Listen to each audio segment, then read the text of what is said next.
Bienvenue sur Africa 24 dans cette nouvelle édition du Non-Stop Info. Voici les titres de l'actualité. Sortie médiatique du parti politique des forces secouristes pour un Bénin émergent.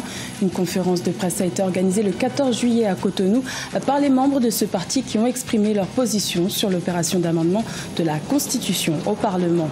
Lancement de la campagne électorale de Soumaïla Cissé en vue de l'élection présidentielle du 29 juillet au Mali.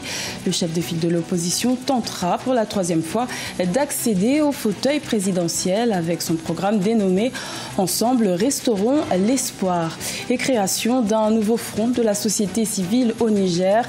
Cette nouvelle plateforme se dénomme Forum de la société civile pour un Niger nouveau, une coalition qui entend se battre contre la malgouvernance, une menace pour la stabilité socio-politique du pays selon les initiateurs de ce mouvement. Au Bénin, la révision de la Constitution continue d'alimenter les débats. Le parti politique des forces choristes pour un Bénin émergent a organisé une conférence de presse le 14 juillet à Cotonou. Objectif pour les membres de ce parti, exprimer leur inquiétude sur l'amendement de la Constitution au Parlement. Reportage de notre correspondant Leftiounou. Plusieurs forces politiques de l'opposition s'inquiètent de l'état des lieux des acquis démocratiques au Bénin. Après l'échec de la proposition de loi portant amendement de la Constitution béninoise du 11 décembre 1990 à l'Assemblée nationale, les députés de l'opposition parlementaire, membres du parti Force Kori pour un Bénin émergent FCBE, sont montés au créneau pour expliquer leur position. Entre autres points abordés, l'amélioration de la représentativité des femmes aux postes de responsabilité, issu du projet de réforme constitutionnelle introduit par les députés de la mouvance présidentielle. On a convenu ensemble que c'est l'article 26 qu'il faut amender pour favoriser les femmes. Mais eux, ils sont allés amender l'article 81. Est-ce que c'est ces messieurs-là qui disent qu'eux, ils veulent promouvoir la femme? Au total, 7 femmes, dont 4 de la formation politique des forces Kori pour un Bénin émergent, siègent à l'Assemblée nationale. Des députés de la majorité ont exprimé le vœu d'accélérer le processus référendaire pour soumettre la proposition de révision au peuple. Aller au référendum, oui, mais aller au référendum en respectant les textes de la République. La loi existe. Mais pourquoi maintenant? Parce que cette loi ne permet pas d'aller au référendum tout de suite avant les législatives 2019.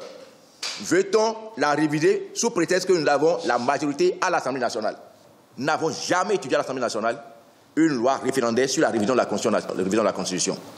Selon la loi référendaire, la consultation populaire doit être convoquée au moins 4 mois avant la date de sa tenue.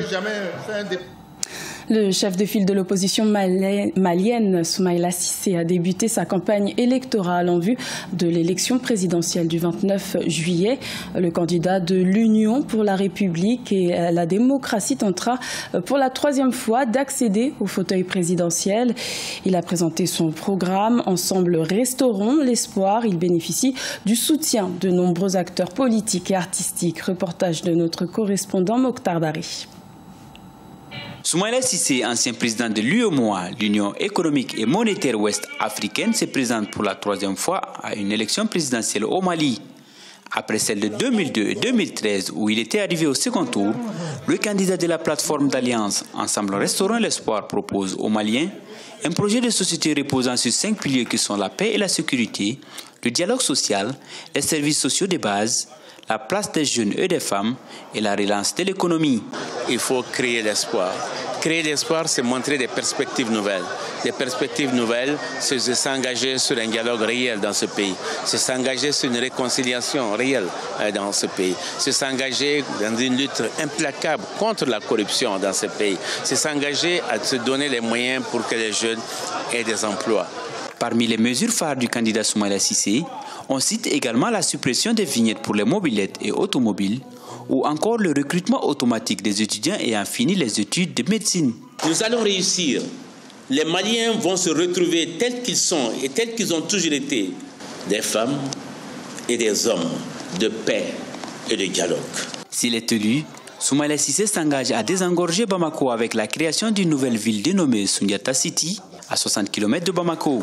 Soumaïla Cissé peut compter sur ses soutiens, dont des acteurs politiques et artistiques du Mali. Au Niger, un nouveau front de la société civile a été créé le 13 juillet.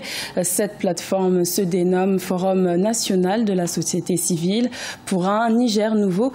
Il s'agit d'un nouveau cadre pour lutter contre la malgouvernance et œuvrer en faveur de la promotion des principes et des valeurs morales démocratiques. Reportage de notre correspondant Sadou Alizé Mokhtar. Des organisations de la société civile nigérienne ont créé vendredi 13 juillet 2018 à Niamey un front pour promouvoir la démocratie et les droits de l'homme. Dénommé Forum de la société civile pour un Niger nouveau, cette plateforme se veut un espace ouvert de réflexion, d'action, de proposition et de construction de la citoyenneté face à l'intolérance socio-politique. Ce cadre ouvert à tous les citoyens, démocrates et patriotes sincères, attachés à la forme républicaine de l'État et à la stabilité des institutions démocratiques, à l'indépendance de la nation et à l'intégrité du territoire national, a pour credo la promotion d'une démocratie constitutionnelle où les droits et libertés fondamentaux sont réellement respectés. Selon ces acteurs de la société civile, la crise socio-politique que traverse le Niger prend des proportions inquiétantes. Ce nouveau cadre dirigé par le constitutionnaliste Dr Amadou Hassan Boubacar entend œuvrer pour la promotion des principes et valeurs morales et de la démocratie. Il va falloir qu'il y ait une société civile qui est très forte, qui doit être le véritable contre-pouvoir dans notre pays. Et comme nous l'avons dit, nous ne sommes affiliés ni à l'opposition, ni à la majorité, en tout cas à aucun parti politique ou groupement de partis politiques. Nous sommes une société civile indépendante qui œuvre aux côtés de laboreuses populations. Le Forum national de la société civile pour un Niger nouveau s'engage à sortir le pays de la détérioration sans cette croissance de la situation socio-politique et économique qui menace la stabilité du pays. En République démocratique du Congo, un bateau a été fabriqué localement dans la ville de Goma pour faciliter la traversée du lac Kivu. Il s'agit du bateau Emmanuel. Il est capable de transporter des centaines de personnes et des tonnes de marchandises, ce qui simplifie les échanges commerciaux au quotidien. Plus de détails avec Corinne Kamsefem. Le bateau Emmanuel, long de 58 mètres, est le 13e d'une série de bateaux fabriqués localement à Goma, en République démocratique du Congo. Dans une ville frappée par la carence d'infrastructures de transport, ces bateaux permettent de rallier rapidement la ville de Bukavu via le lac Kivu. Nous n'avons pas de route au Congo. Les autorités ne s'en soucient pas. Les routes sont en mauvais état. Par exemple, le trajet de Goma à Bukavu prend au moins 5 jours par la route, mais seulement une journée en bateau. C'est pourquoi nous préférons transporter nos marchandises par bateau, parce que c'est plus pratique. Les bateaux Emmanuel, une idée d'un ingénieur congolais appelé Emmanuel Semwanienzi, sont assemblés sur place à Goma par des ingénieurs et des artisans autodidactes formés à l'art de construire des pirogues. L'activité a multiplié les opportunités d'affaires pour tout le monde. Nous avons plus de 200 passagers, 300 passagers par voyage. Même à l'arrivée du bateau, il y a les effets d'entraînement qui se créent en économie, du fait qu'il y a des petits marchés qui se créent, les cambistes sont là, il y a les mamans qui vendent ici, et donc il y a l'argent qui tourne dans toute la couche de la population. Côté confort, le bateau Emmanuel propose 3 classes de services ainsi qu'un restaurant, une discothèque et quelques lits. À moyen terme, Silimou, l'entité qui gère les bateaux Emmanuel, prévoit de s'étendre sur des trajets dans les pays voisins, avec un premier trajet de Goma vers la Tanzanie. Ce journal a été réalisé par l'ensemble de la rédaction. Merci de votre fidélité. Retrouvez dans un instant une nouvelle édition de l'information sur Africa 24.